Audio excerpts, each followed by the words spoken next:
नमस्कार, मी ईशा जगताप. हितगुज कार्यक्रमात आपलं स्वागत आहे. प्रेक्षक हो, आई बाबा होणं हा दाम्पत्याच्या आयुष्यातला अत्यंत सुखद क्षण असतो. 9 महिने बाळाला पोटात वाढवणं, सांभाळणं हा स्त्रीच्या आयुष्यातला अतिशय नाजूक टप्पा असतो. त्यामुळे तो सुरळीत पार पडावा यासाठीच आई वडिलांचे प्रयत्न सुरू असतात. आज आपण सुरक्षित आणि निरोगी गर्भधारणा कशी असावी याबाबत माहिती जाणून घेणार आहोत. त्यासाठी आपल्याबरोबर उपस्थित आहेत डॉक्टर प्रसाद कुलट. नमस्कार सर. नमस्कार. डॉक्टर प्रसाद कुलट हे सल्लागार प्रसूती तज्ज्ञ आणि स्त्रीरोग तज्ज्ञ आहेत. ते सध्या पुण्यातील Ankura hospital for woman and children इथे कार्यरत आहेत. रिप्रॉडक्टिव्ह मेडिसिनमध्ये त्यांनी फेलोशिप मिळवलेली आहे. प्रसूती आणि स्त्रीरोगशास्त्र विषयात त्यांना व्यापक असा अनुभव आहे. या विषयावर international journal of obstetrics and gynaecology मध्ये केस सिरीज पब्लिश करणाऱ्या टीमचे ते सदस्य होते. गर्भधारणेतील RSVच्या बहुराष्ट्रीय अभ्यासात ते सहतपासक होते. तसंच डॉक्टर प्रसाद कुलट हे सध्या ज्या ठिकाणी कार्यरत आहेत ते अंकुरा हॉस्पिटल हे माता आणि बाल आरोग्य सेवेतील एक विश्वासार्ह असं नाव आहे. डॉक्टर, ज्या क्षणी आईबाबांना गोड बातमी मिळते, कळतं की आता आपल्याला बाळ होणार आहे, त्या क्षणी काळजीच्या दृष्टिकोनातून, वैद्यकीय दृष्टिकोनातून त्यांनी कोणतं पहिलं पाऊल उचलावं? सगळ्यात अगोदर आपण जेव्हा आई होण्याची जी प्रक्रिया आहे किंवा आई होण्याची जी आपल्याला बातमी समजते, ते बहुतेक वेळेस आपल्याला जे काही युरिन प्रेग्नन्सी टेस्ट जी घरच्या घरी आपण तपासणी करतो त्याच्यातनं कळतं. जेव्हा पहिली पिरियड्स मिस होतात त्यावेळेस ह्या गोष्टी लक्षात येतात. ही पहिली फेज थोडी अशी असते की ज्याच्यामध्ये उत्सुकता असते, ताण असतो, त्याच्याबद्दलची असणारी शंका असतात, ह्या सगळ्या काही भावना एकत्रच आलेल्या असतात. अशा याच्यामध्ये आपण तपासण्या किंवा ह्या गोष्टींच्या मागे न लागता आलेली जी काही टेस्ट आहे याचा विचार करून आपल्या आपला जीवनाचा सोबती आहे त्याच्यासोबत आपल्या डॉक्टरांकडे जाणं आणि डॉक्टरांकडे जाऊन काही तपासण्यांसाठीचं जे फिजिकल चेकअप वगैरे आहे ते करून घेणं आणि त्यांच्या सल्ल्यानुसार पुढच्या तपासण्यांसाठी पुढे सरकणं हे जास्त महत्त्वाचं ठरेल. म्हणजे गोड बातमी मिळाल्यानंतर, प्रेग्नेन्सीबाबत कळल्यानंतर सर्वात आधी वैद्यकीय सल्ला घ्यावा असा सल्ला आपण दिलेला आहे. डॉक्टरांची भेट घेण्यापूर्वी काही तपासण्या करणं आवश्यक आहे का, आणि पहिल्या भेटीत कोणत्या तपासण्या करण्याचा सल्ला डॉक्टर देतात? सगळ्यात अगोदर म्हणजे प्रेग्नन्सी टेस्ट पॉझिटिव्ह आल्या आल्या लगेचच टेस्टच्या मागे न लागता आपण जर का त्या दृष्टीने व्यवस्थित सल्ला घेतला तर त्याच्याबद्दल असणारी अँझायटी ही थोडीशी कमी राहते. त्याच्यामुळे आपल्याला पेशंट्सच्या मनामध्ये त्याच्याबद्दल असणारी शंका ह्याही गोष्टी थोड्याशा आटोक्यात ठेवता येतात.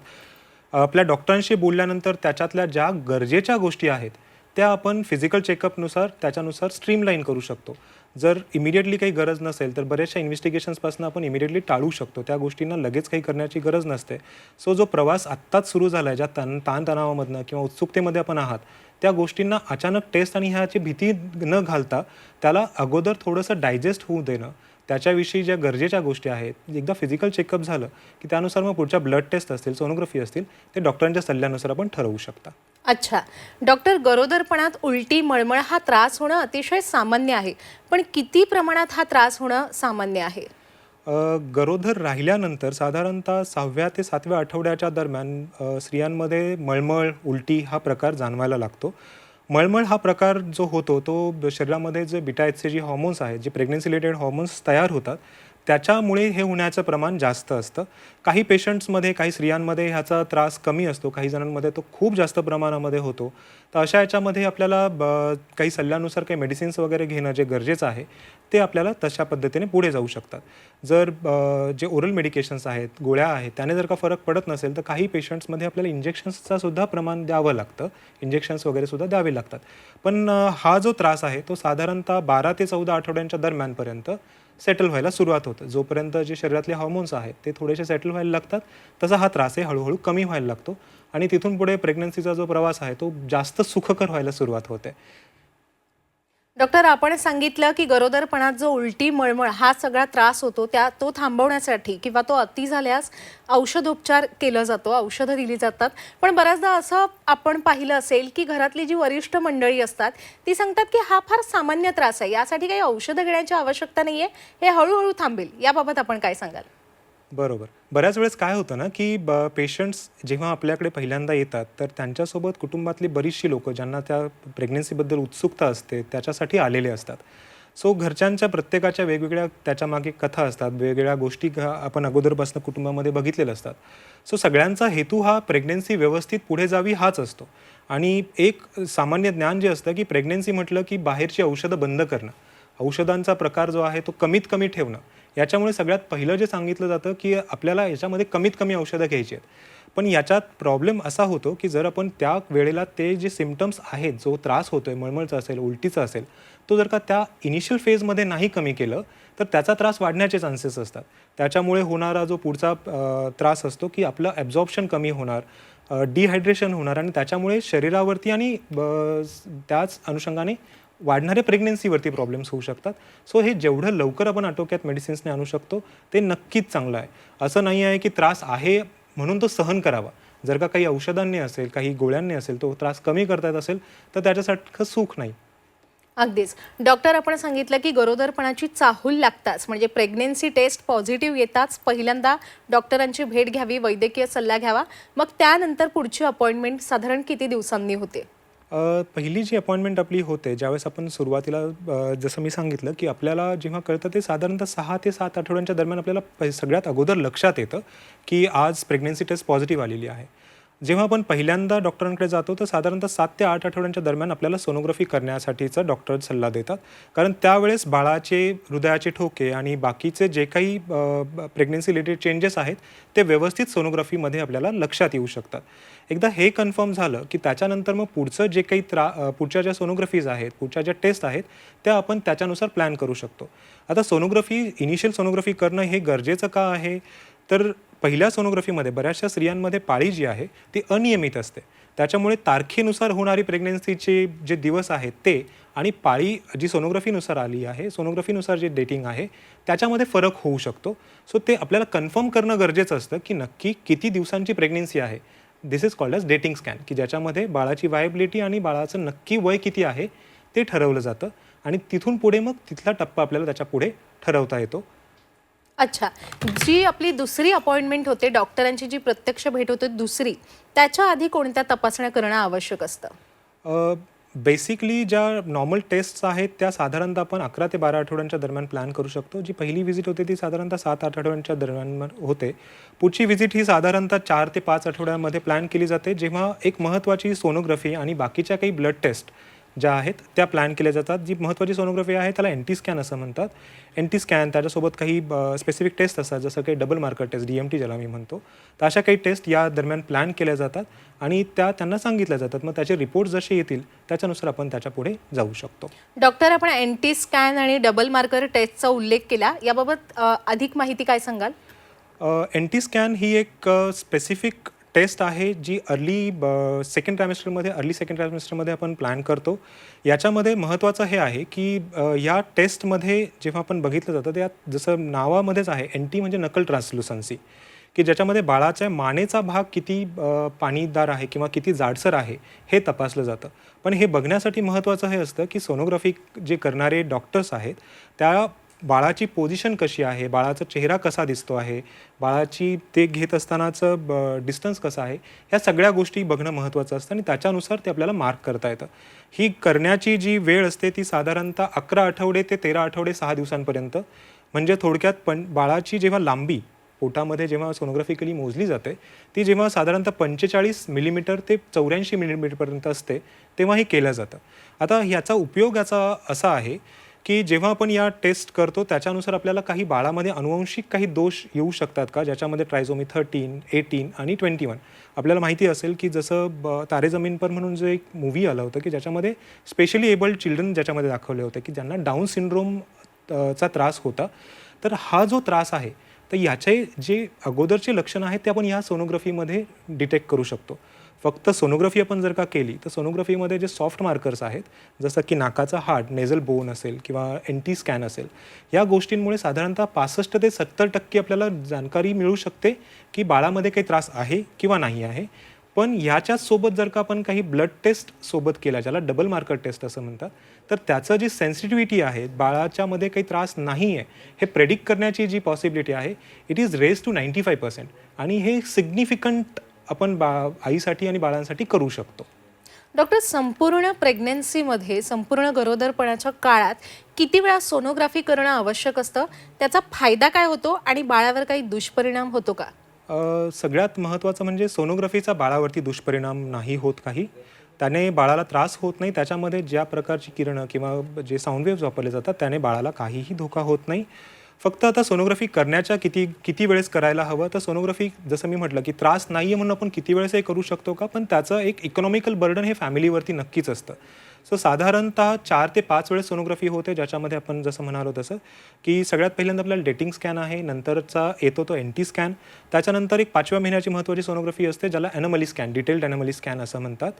त्याच्यानंतर पुढच्या ज्या सोनोग्राफीज असतात दीज आर ग्रोथ स्कॅन, की बाळाची तिथून पुढे वाढ कशी होते ह्या गोष्टी बघण्यासाठी केल्या जातात, ज्या साधारणतः 4 ते 6 आठवड्यानंतर. आणि बाळाला रक्तपुरवठा कसा होतो जो डॉपलर टेस्टमध्ये आपल्याला बघता येतो, या गोष्टी आपण बघू शकतो. जर यदाकदाचित बाळामध्ये काही त्रास वाटत असेल किंवा आईला काही वेगवेगळा त्रास होत असेल तर अशा केसेसमध्ये आपल्याला सोनोग्राफी थोड्याशा लवकर सुद्धा कराव्या लागतात. पण एकंदरीत पूर्ण जर का एक नॉर्मल जस्टेशन जर का म्हणून आपण पुढे जायचं म्हटलं तर एक साधारणतः 5 ते 6 सोनोग्राफीज कदाचित लागू शकतात. डॉक्टर, काही वेळा प्रेग्नन्सीमध्ये कॉम्प्लिकेशन्स निर्माण होतात. हाय रिस्क प्रेग्नन्सी म्हणजे काय आहे? हाय रिस्क प्रेग्नेन्सी हा एक असं आहे की ज्याच्यामध्ये प्रेग्नेन्सीच्या दरम्यान आईला, होणाऱ्या आईला, बाळाला किंवा दोघांच्या जीविताला काही धोका होऊ शकतो. अशा कंडिशन्सला आपण हाय रिस्क प्रेग्नेन्सीज असं म्हणतो, ज्याच्यामध्ये प्री एक्झिस्टिंग कंडिशन्स, जसं आईला अगोदरपासून समजा बीपीचा काही त्रास असेल, साखरेचा काही त्रास असेल, हृदयाचा काही आजार असणार, ह्या गोष्टींमुळे पुढे प्रेग्नेन्सीमध्ये येणारे कॉम्प्लिकेशन्स यांना आपण हाय रिस्क प्रेग्नेन्सीजमध्ये काउंट करू शकतो. काही गोष्टी इव्हॉल्विंग असतात, जसं की प्रेग्नेन्सी डिटेक्ट झाल्यानंतर साखरेचा त्रास, GDM ज्याला म्हणतो, PIH असेल की प्रेग्नेन्सी इंड्यूस हायपरटेन्शन, प्रीक्लॅम्पशिया की त्याचे त्रास वाढतात किंवा झटका येणं प्रेग्नेन्सीच्या दरम्यान. बाळाच्या बाबतीत बोलायचं झालं तर बाळाची वाढ एका ठिकाणापर्यंत वाढून त्याच्यानंतर खुंटली जाते. असं जर का काही झालं किंवा बाळाभोवतीचं पाणी कमी झालं, बाळाच्या रक्तपुरवठ्यामध्ये काही प्रॉब्लेम्स आले, या सगळ्या गोष्टी किंवा सर्जिकल कॉम्प्लिकेशन ज्याच्यामध्ये वार खाली सरकते, खाली असते किंवा वार ही गर्भपिशवीमध्ये अटॅच होऊन जाते, ज्याला ॲक्रिटा असं म्हणतात, ह्या सगळ्या गोष्टी ह्या हाय रिस्क प्रेग्नेन्सीमध्ये येतात. आणि अशा याच्यामध्ये जर गरज पडली तर आपल्याला कदाचित प्रेग्नेन्सी लवकरही टर्मिनेट करावी लागू शकते, ज्याला प्रीटर्म डिलिव्हरी असं म्हणतात. अच्छा, प्रीटर्म डिलिव्हरीबाबत सविस्तर माहिती सांगा डॉक्टर. प्रेग्नेन्सी आपण जेव्हा विचार करतो तर प्रेग्नेन्सीचे 3 टप्पे पडतात. एक तर फर्स्ट ट्रायमेस्टर, सेकंड ट्रायमेस्टर आणि थर्ड ट्रायमेस्टर. थर्ड ट्रायमेस्टरमध्येही त्याच्यात महत्त्वाचा भाग असा असतो की टर्म आणि प्रीटर्म हा शब्द कशामुळे आला, की जेव्हा बाळ स्वतःहून बाहेर आल्यानंतर व्यवस्थित श्वास घेऊ शकतं, व्यवस्थित स्वतःच्या पद्धतीने गोष्टी मॅनेज करू शकतं, तर ती एक फेज असते की त्याला आपण टर्म डिलिव्हरी असं म्हणतो.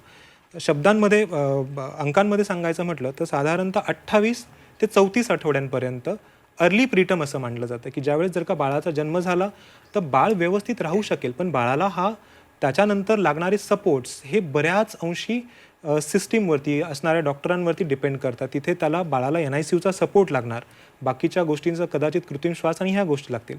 तेच जर का आपण 34 ते 37 आठवड्यांपर्यंत, ज्याला लेट प्रीटर्म असं म्हटलं जातं, की या गोष्टी लागण्याचे चान्सेस खूप कमी होतात, बाळ वजनानेही चांगलं असतं. आणि 37 आठवडे ही एक अशी फेज आहे की जोपर्यंत जे महत्त्वाचं तत्व असतं सरफॅक्टंट म्हणून ते छातीपर्यंत व्यवस्थित पोहोचल्यामुळे बाळ व्यवस्थित श्वास घेऊ शकतं, तर त्यानंतर बाळाला सपोर्ट्स किंवा काही गोष्टी लागण्याचे चान्सेस खूप कमी असतात, ज्याला आपण टर्म डिलिव्हरी असं म्हणतो. अच्छा डॉक्टर, गरोदरपणात आईच्या आहारावर, आरोग्यावर संपूर्ण बाळाचं आरोग्य हे अवलंबून असतं. मग गरोदरपणात आईने लसीकरण करणं आवश्यक आहे का? लसीकरण नक्कीच करायला हवं. त्याच्यामध्ये लसीकरणामध्ये जे रिकमेंडेशन्स आहेत त्याच्यामध्ये 2 प्रकारच्या लसी आपण सध्या रिकमेंड करतात, ज्याच्यामध्ये धनुर्वाताचे 2 डोस दिले जातात. 2 डोसमध्ये जो पहिला डोस दिला जातो तो साधारणतः 7 महिन्यांमध्ये दिला जातो आणि दुसरा जो डोस आहे तो साधारणतः 4 आठवड्यानंतर 8व्या महिन्यामध्ये दिला जातो. आता पूर्वीच्या ह्याच्यामध्ये जसं फक्त टिटॅनसचा डोस यायचा, तर सध्याच्या डोसेसच्या ह्याच्यामध्ये गव्हर्मेंट सप्लाय जे येतात त्याच्यामध्ये टिटॅनस आणि डिफ्थेरिया दोघांचे कॉम्बिनेशन डोस दिला जातो.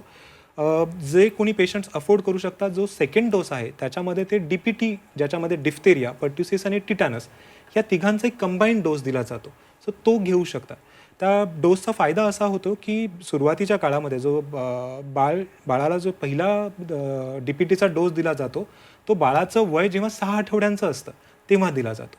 सो जो जन्मापासून म्हणजे 0 to 6 वीक्स या काळामध्ये बाळामध्ये इम्युनिटी पर्टिसिससाठी असेल, डांग्या खोकला आपण ज्याला म्हणतो, त्याच्यासाठी बाळामध्ये इम्युनिटी स्वतःहून तयार झालेली नसते.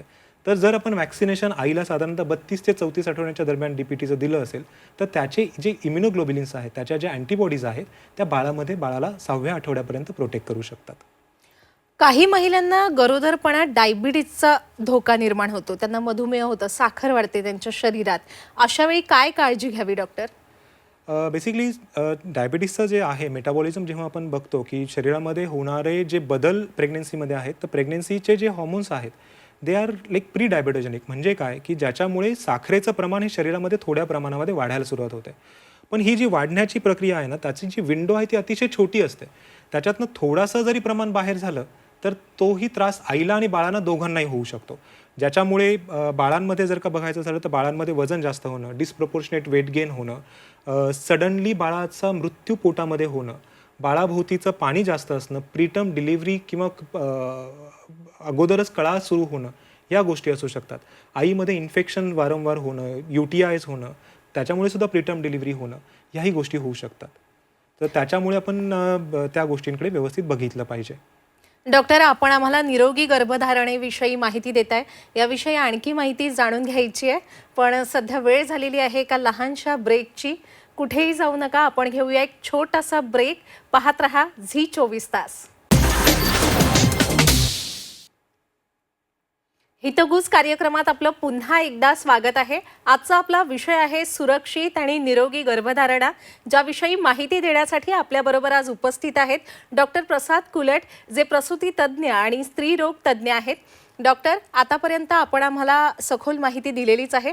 आपण सांगितलं की गरोदरपणात जो आईला मधुमेहाचा त्रास होतो, म्हणजे काही महिलांना त्याचा परिणाम हा तिच्या पोटातल्या बाळाच्या आरोग्यावर होऊ शकतो, कदाचित बाळ दगावू सुद्धा शकतं. त्यामुळे गरोदरपणाच्या सुरुवातीलाच आईने काय काळजी घ्यावी जेणेकरून पुढे मधुमेहाचा त्रास होणार नाही 9 महिन्यांमध्ये?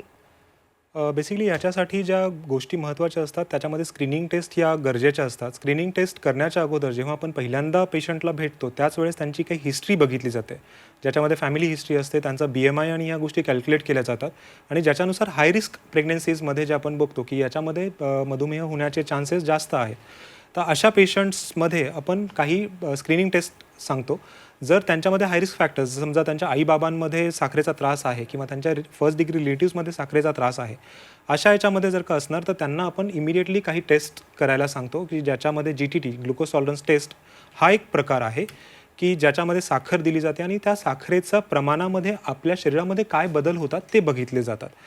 साखर वाढणं हे स्वाभाविक आहे, पण ते किती प्रमाणामध्ये वाढतं हे आपल्याला बघणं गरजेचं असतं. आणि जर ते काही आउट ऑफ प्रपोर्शन वाढत असेल तर त्याच्यासाठी मेडिसिन्स ज्या आहेत किंवा इन्सुलिन आहे, ह्या गोष्टींनी त्या गोष्टींना कंट्रोल करता येतं, जेणेकरून प्रेग्नन्सीमध्ये होणारे कॉम्प्लिकेशन्स हे कमी ठेवता येतात.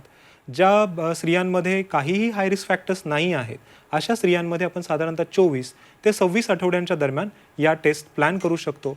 इंडियन सिनारिओजमध्ये जर का बघायचं झालं तर India is now one of a capital city for diabetes mellitus. त्याच्यामुळे इंडियन पॉप्युलेशन ही तशीही हाय रिस्क आहेच आहे. त्याच्यामुळे प्रत्येक प्रेग्नन्सीमध्ये डायबिटीस स्क्रीनिंग करणं हे अत्यंत गरजेचं आहे. आपण सांगितलं की गरोदरपणात मधुमेहाचा त्रास होऊ नये यासाठी औषधोपचार करता येतात, पण त्यामुळे साखर कधीपर्यंत कंट्रोल राहू शकते? जोपर्यंत आपल्याला प्रेग्नन्सी आणि प्रेग्नन्सी लेवल ज्या गोष्टी आहेत, सॅल्वेजिबिलिटी आपण ज्याला म्हणतो, मग अशी आपण जसं प्रीटर्म आणि टर्म या डिलिव्हरीजबद्दल आपण बोललो, त्याच्यानुसार बाळाला एका लेवलपर्यंत घेऊन जाणं, जर साखर खूप जास्त लिमिटच्या बाहेर वाढत असेल तर बाळाची ग्रोथ किंवा बाळाला या लिमिटपर्यंत घेऊन जावं की बाळाने डिलिव्हरी झाल्यानंतर बाळ व्यवस्थित राहू शकेल, या लेवलपर्यंत आपल्याला घेऊन जाणं आणि तोपर्यंत मेडिसिन्स आणि ह्या गोष्टी कंटिन्यू करणं गरजेचं असतं. जर याच्याही उपर प्रेग्नन्सी टर्मपर्यंत, जेणेकरून 38-39 आठवड्यांपर्यंत जात असेल तर त्याच्यासारखं दुसरं काही नाही. पण याला औषधांचा सपोर्ट आणि रेग्युलरली मॉनिटरिंग ह्या गोष्टींची नक्कीच गरज असते. डॉक्टर, काही महिलांची प्रसूती ही 7व्याच महिन्यात होते, 7 महिन्यांनंतर, आणि सामान्यतः 9व्या महिन्यानंतर आई बाळाला जन्म देते. आपण डॉक्टर म्हणून कधी डिलिव्हरी आणि कधी आणि केव्हा डिलिव्हरी प्लॅन करता? जसं म्हटलं तसं की जर का बाळामध्ये किंवा बाळामुळे आईमध्ये काही हाय रिस्क फॅक्टर्स नसतील तर प्रत्येक प्रेग्नन्सी ही साधारणतः पूर्ण टर्मपर्यंत जावी. टर्मपर्यंत म्हणजे काय आहे की 37 आठवड्यानंतर जर समजा आपणहून कळा सुरू झाल्या तर ते न थांबवणं चांगलं. त्याला फक्त आपल्याला असिस्ट करता येईल त्या कशा पुढे प्रोग्रेस होत आहेत, बाळाचे हृदयाचे ठोके त्या दरम्यान कसे राहत आहेत, या गोष्टींवरती फक्त लक्ष ठेवणं गरजेचं असतं. डिलिव्हरी करण्याची प्रक्रिया जी आहे तर डिलिव्हरी करण्याची प्रक्रिया ही ॲक्टिव्ह नसते. त्याच्यामध्ये इज वॉचफुल एक्सपेक्टन्सी की जे काही होत आहे त्या गोष्टींना सतर्कतेने बघत राहावं आणि ते व्यवस्थित पुढे जातंय की नाही आहे ह्या गोष्टींवरती लक्ष ठेवणं हे आमचं खरं तर काम असतं. त्याच्यामध्ये जर का बाळाच्या ठोक्यांना काही परिणाम होतो आहे, काही कमी जास्त होत आहे, तर मग इमिडिएट डिसिजन घेणं ते गरजेचं असतं. जर एखाद्या प्रेग्नेंट लेडीमध्ये, एखाद्या स्त्रीमध्ये डिलिव्हरीच्या कळा ह्या साधारणतः 39-40 आठवड्यांपर्यंत आल्या नाहीत, तर मग आपल्याला सोनोग्राफी आणि ह्या बाकीच्या गोष्टी करून त्यांना एखादी वेळ ठरवावी लागते की जेणेकरून आम्ही ज्याला इंडक्शन ऑफ लेबर असं म्हणतो की ॲडमिट करून बाळाची डिलिव्हरी होण्याची कॅपॅसिटी कशी आहे, अंतर्गत तपासणी करून बाळ कसं येऊ शकेल किंवा ह्या गोष्टी तपासून काही मेडिसिन्स वगैरे सुरू करून जी डिलिव्हरीची प्रक्रिया आहे तर तिला इनिशिएट करू शकतो का आणि इनिशिएट झाल्यानंतर त्याला कसं पुढे ढकलू शकतो.